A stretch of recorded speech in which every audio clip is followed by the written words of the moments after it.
Chapter 2 principles of management one shot revision നോക്കാം. നമ്മുടെ online ബാച്ചിലേക്ക് നമ്മുടെ ക്രിസ്മസ് എക്സാമിന് വേണ്ടിയിട്ട് ഒരു 2 ദിവസത്തെ ഓരോ സബ്ജക്റ്റിന്റെയും 2 ദിവസത്തെ ഒരു ക്രാഷ് ബാച്ച് വെക്കുന്നുണ്ട്.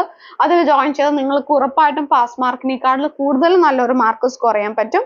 അപ്പൊ അതിലേക്ക് ജോയിൻ ചെയ്യാൻ 199 രൂപ മാത്രമാണ് ഫീസ് വരുന്നുള്ളൂ. ജോയിൻ ചെയ്യാൻ താല്പര്യമുള്ളവര് താഴെ കാണുന്ന വാട്സപ്പ് നമ്പറിൽ ഹായ് +2 ക്രിസ്മസ് എന്ന് മെസ്സേജ് ചെയ്താൽ മതി. കംപ്ലീറ്റ് ഡീറ്റെയിൽസ് നിങ്ങൾക്ക് ലഭിക്കും.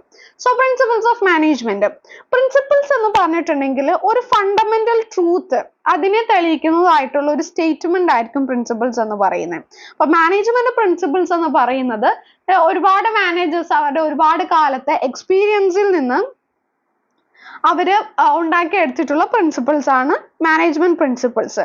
ഇത് നമുക്ക് പഠിക്കാനുള്ളത് ഹെൻറി ഫയോളിന്റെതും FW ടൈലറിന്റെയും പ്രിൻസിപ്പിൾസ് ആണ്. ഹെൻറി ഫയോളിനെയാണ് ഫാദർ ഓഫ് മോഡേൺ മാനേജ്മെന്റ് എന്ന് അറിയപ്പെടുന്നത്. അദ്ദേഹത്തിൻ്റെതാണ് 14 പ്രിൻസിപ്പിൾസ് ഓഫ് മാനേജ്മെന്റ്.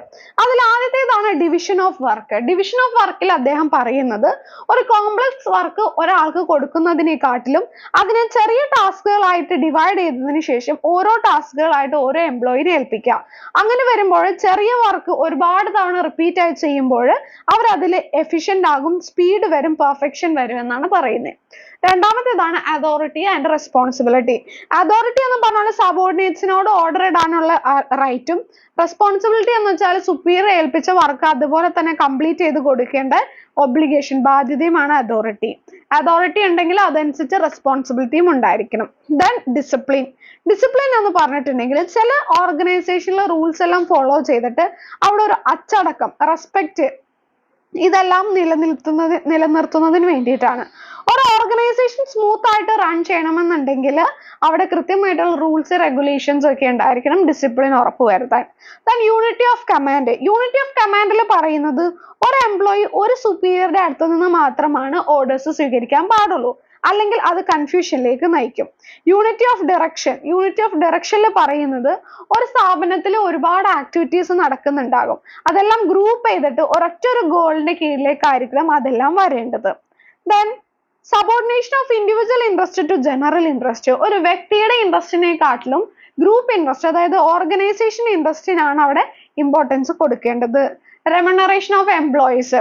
ഓരോ ജോലി അനുസരിച്ചിട്ട് ഫെയർ ആൻഡ് റീസണബിൾ ആയിട്ടുള്ള റെമ്യൂണറേഷൻ, സാലറി, ശമ്പളം അവർക്ക് കൊടുത്തിരിക്കണം. Centralisation and decentralisation. തീരുമാനങ്ങൾ വളരെ കുറച്ച് പേര് മാത്രം, ടോപ്പ് മാനേജ്മെന്റിൽ വളരെ കുറച്ച് പേര് മാത്രം ചേർന്ന് എടുക്കുകയാണെങ്കിൽ അതാണ് സെൻട്രലൈസേഷൻ. എല്ലാവരോടും കൂടി ഡിസ്കസ് ചെയ്തെടുക്കുകയാണെങ്കിൽ അതാണ് ഡീസെൻട്രലൈസേഷൻ. സോ കംപ്ലീറ്റ് സെൻട്രലൈസേഷനും കംപ്ലീറ്റ് ഡീസെൻട്രലൈസേഷനും നല്ലതല്ല, ഇത് തമ്മിലൊരു ബാലൻസ് ഉണ്ടായിരിക്കണം.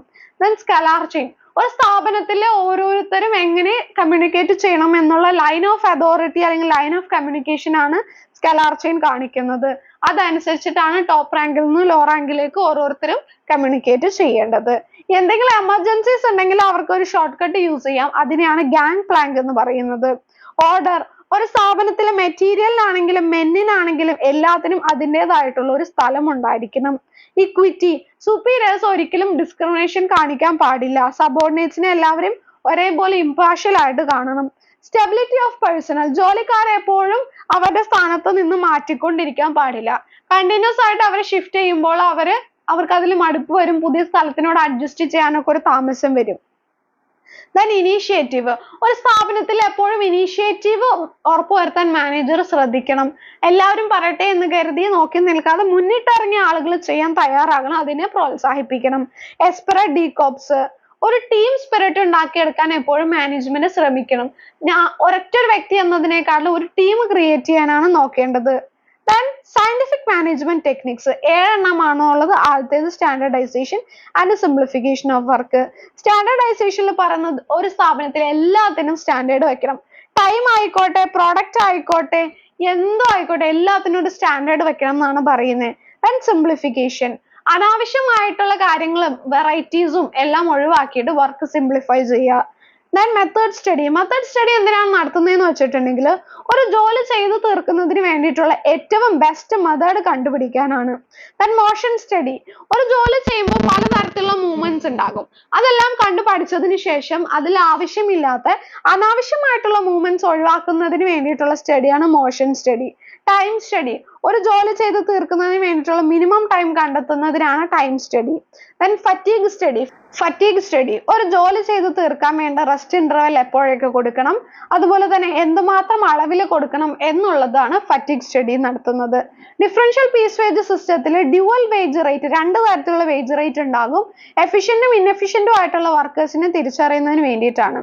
ഫങ്ഷണൽ ഫോർമാൻഷിപ്പിൽ പറയുന്നത് ഒരു ഫോർമാനെ സൂപ്പർവൈസ് ചെയ്യാൻ വേണ്ടിയിട്ട് 8 സ്പെഷ്യലിസ്റ്റുകൾ ഉണ്ടാകണം എന്നുള്ളതാണ്. പ്ലാനിംഗ് ഇൻചാർജിന്റെ കീഴിൽ 4 പേരും പ്രൊഡക്ഷൻ ഇൻചാർജിന്റെ കീഴിൽ 4 പേരും. പ്ലാനിംഗ് ഇൻചാർജിന്റെ കീഴിലുള്ള ഇൻസ്ട്രക്ഷൻ കാർഡ് ക്ലർക്ക് ആണ് ഒരു ജോലി ചെയ്യേണ്ട മെത്തേഡും ടൂൾസ് എക്യുപ്മെന്റ്സ് എങ്ങനെ യൂസ് ചെയ്യണം എന്നുള്ളതെല്ലാം പറഞ്ഞു കൊടുക്കുന്നത്. റൂട്ട് ക്ലർക്ക് ആണ് ഏത് രീതിക്കാണ് ജോലി ചെയ്യേണ്ടതെന്ന് പറഞ്ഞു കൊടുക്കുന്നത്.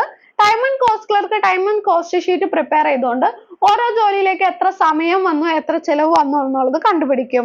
ഡിസിപ്ലിനറിയൻ ആണ് അവിടുത്തെ ഡിസിപ്ലിൻ ഉറപ്പുവരുത്തുന്നത്.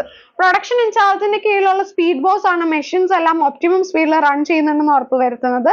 ഗ്യാങ് ബോസ് ആണ് ഷോപ്പിലേക്ക് എൻ്റർ ചെയ്യുമ്പോൾ തന്നെ ജോലി ചെയ്യാൻ പാകത്തിന് എക്യുപ്മെന്റ്സ് എല്ലാം, ജോലി സ്റ്റാർട്ട് ചെയ്യാൻ പാകത്തിന് എക്യുപ്മെന്റ്സ് എല്ലാം റെഡിയാക്കി വെക്കുന്നത്.